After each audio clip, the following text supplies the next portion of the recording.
So endgame is probably the best way to rank up right now besides zombies and multiplayer. Endgame, you just get unreal amounts of XP considering weapon XP, being able to have infinite zombies. It's crazy good. Today I'm going to show you guys a strategy you guys can do to allow you to easily prestige in a day, possibly even twice, and easily get your weapons to 250, which is a very big grind, but not when it comes to endgame. Drop a like, subscribe to the channel, and enjoy the video. Want to unlock all new mastery camos like Singularity ASAP? Check out Mitch Cactus, the biggest and the most reliable name in Call of Duty. They offer instant delivery DLC codes like Monster Energy, plus lobbies delivered in under an hour. Everything is 100% safe and legit for Xbox, PlayStation, and PC. Just about the community and seen all over YouTube, Mitch Cactus has over 20,000 verified reviews and thousands of personal vouchers. Make them the go-to for all things Call of Duty and even other games like Battlefield 6. Be sure to use code SPAZEL for 5% off and check out their current Black Friday sale to earn up to 60% off for a limited time only. So now the only downside to this is you have to be about a 30 combat rating,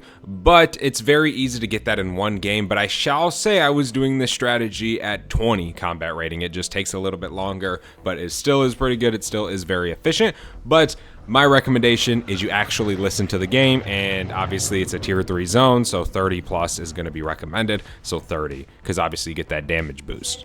For this farm, all you're going to want to do is make your way over to the coastal security. Now it's going to be down here, these kind of little islands by the red zone. Now wherever you spawn dependent, you could either be super close or you could be super far. It doesn't really matter, just make your way over there. You might have to grapple a little bit. Whatever it is, it's very, very easy to get over there relatively quick at the game. I would recommend trying to get over there. If you want to farm a ton of XP and a ton of weapon XP, you definitely want to take advantage of the entire game. But my job today is to show you guys exactly where to go and exactly what to do, pretty much. So we can just start making our way over there. We have 850 meters more to go till we actually get there. Sometimes I like to recommend people to grapple off of trees. It can allow you to get to high ground pretty quick. If I can actually even reach that thing. No, my grappling hook is completely out of juice, but it's all right. We can just go ahead and fly over there with our wingsuit. Slowly but surely we'll end up getting over there to those islands. Getting over to these islands, you're in the tier 3 zone, of course, so you're gonna have a lot of zombies spawn in. That's the nice thing about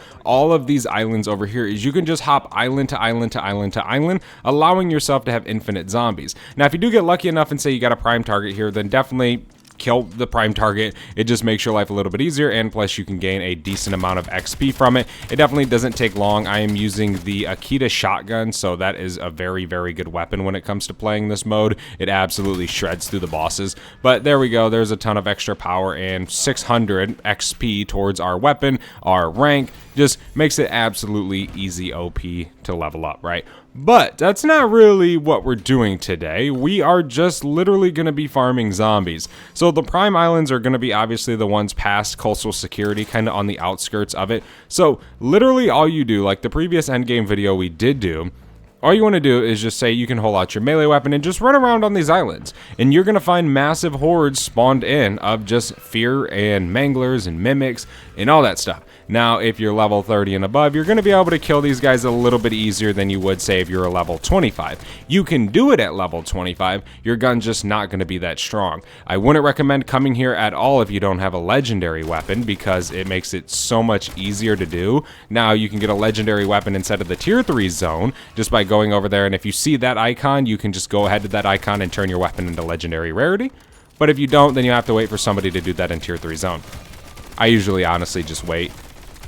But again, it's very, very simple to get your gun to legendary. It's very, very simple to get a level 30 combat rating. You don't really 100% need legendary, I apologize, but it does make it a lot easier, making it an easy farm. You know, it's the less you have, it's just going to take a little bit longer for you to actually do and for you to actually get done. So now we have more zombies over here, right? Now say after we kill these guys, we go over there, there's another horde. We can return back to that island and another horde will spawn in, right? Or we can go to an island over here that we haven't seen before.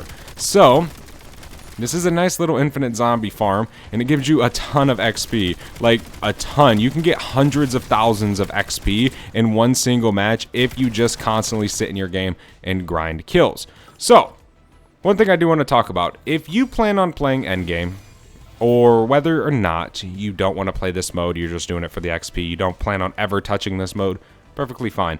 But I would recommend going for some of the camo challenges while you're doing this, because that XP is just going to add up a ton. Whether or not you're trying to get the master, it doesn't matter. All you need is critical kills. It's very, very easy to do with all these weapons. You need 250 critical kills with pretty much every single gun. I know ARs, SMGs, shotguns, you need close range or whatever it is for the actual guns itself. But I do recommend doing it, as again, it really adds up in the end. No matter if you just do all the military camos and then you don't even do, say, the special camos, or you don't even do gold, but just that little, say, extra 250 XP from a camo is going to add up rather fast, especially when you're completing multiple guns per game. It's going to end up being a level per game just off weapon XP from the actual camos. Then obviously leveling up your guns, you're going to get a ton more XP from it. So it's going to allow you to rank up extremely fast. And plus, this is the one mode at which allows you to get a gun to 250 in one day. It is. Plain and simple, you level up your guns extremely fast doing this. And I'm not just saying this strategy, I'm saying endgame in general. You can really do some serious leveling in this mode. It's absolutely crazy. What I've seen is a lot of the Prestige Masters, a lot of the people who are super high ranks, have at some point in their ranking took advantage of endgame. It is not a mode to kind of just leave out of the mix, especially if you are trying to grind XP and stuff like that. It is something very, very good. Now, obviously, you know, you're not going to get gobblegums if you're a zombies player. It's not entirely a zombies mode, so you're not going to be earning perkaholics in endgame. So that might stop some people, right? It's double gobblegums on zombies. So I fully understand that.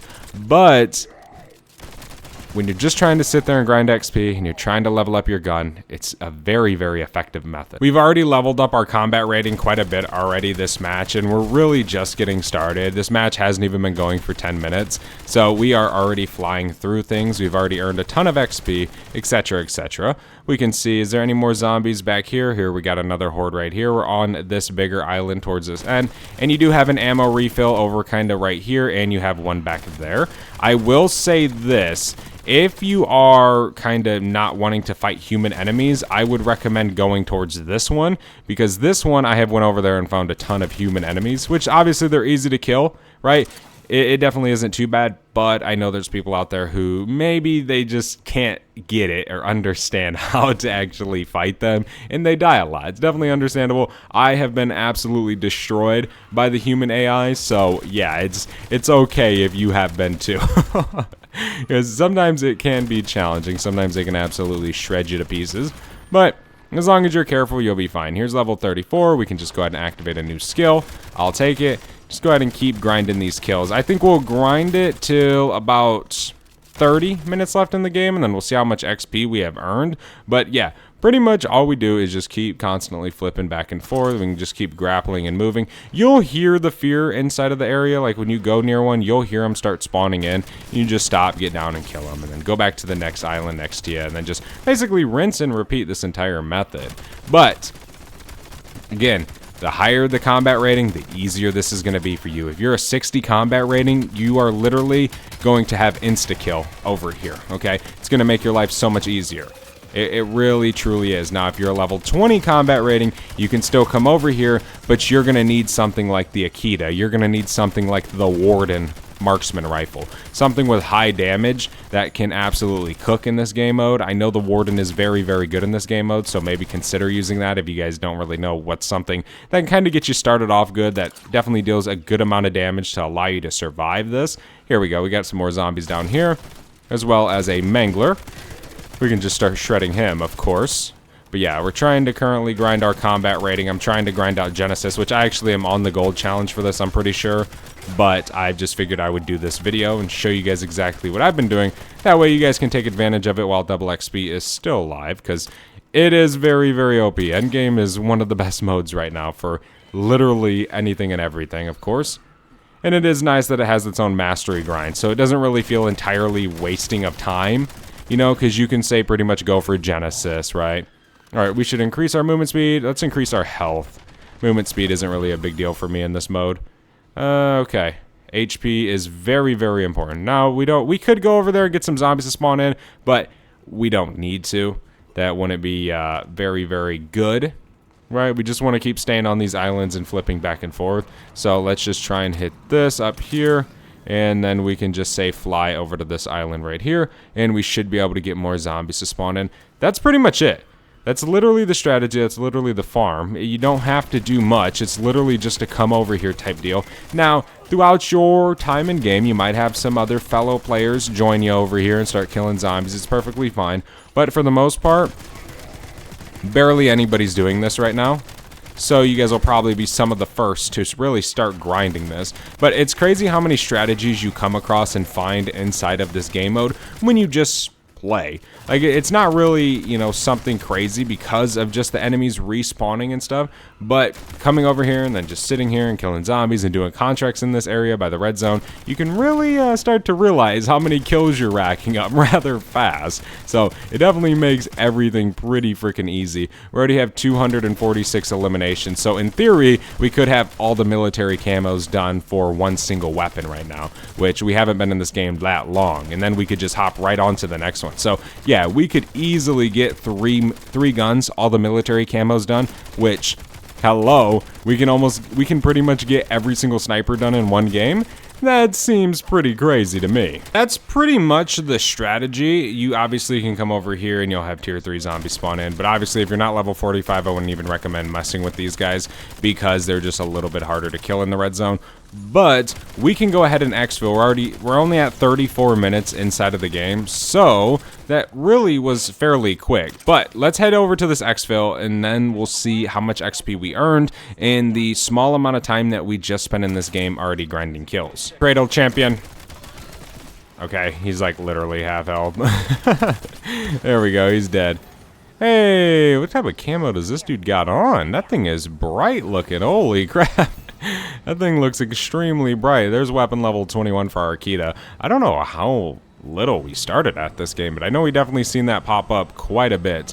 Alright, we can go ahead and departure. Good old infestation camo on the good old beautiful Akita shotgun. Hey, he's got a level 200 gun right there. Not me, I just got infestation. Little grinder. That's the endgame grind for you. Being able to prestige guns with freaking ease. How much power did we earn that game? Just from killing zombies for like 10-15 minutes. How much power did we earn? 11,000 power, 342 eliminations, 9 special, 2 elites. We can go ahead and leave and see just how much XP we actually earned. Obviously, it's going to show up with our event and then update a little bit our event, which actually is funny. No, my game just crashed. Well, that's unfortunate. Game crashed, so it didn't get to show me an actual number, but we did level up once with the actual player level, which we went from 53 to 54, which was really, really good in about 12-13 minutes. It definitely didn't take us long at all, as well as we leveled up the Akita quite a bit. So I definitely recommend doing this. I recommend trying it out, having a little bit of fun with this infinite zombie spawner. And yeah, thank you guys so much for watching. Thank you so much for your time. I'll see you in the next one. Adios, amigos. Have a good day. Later.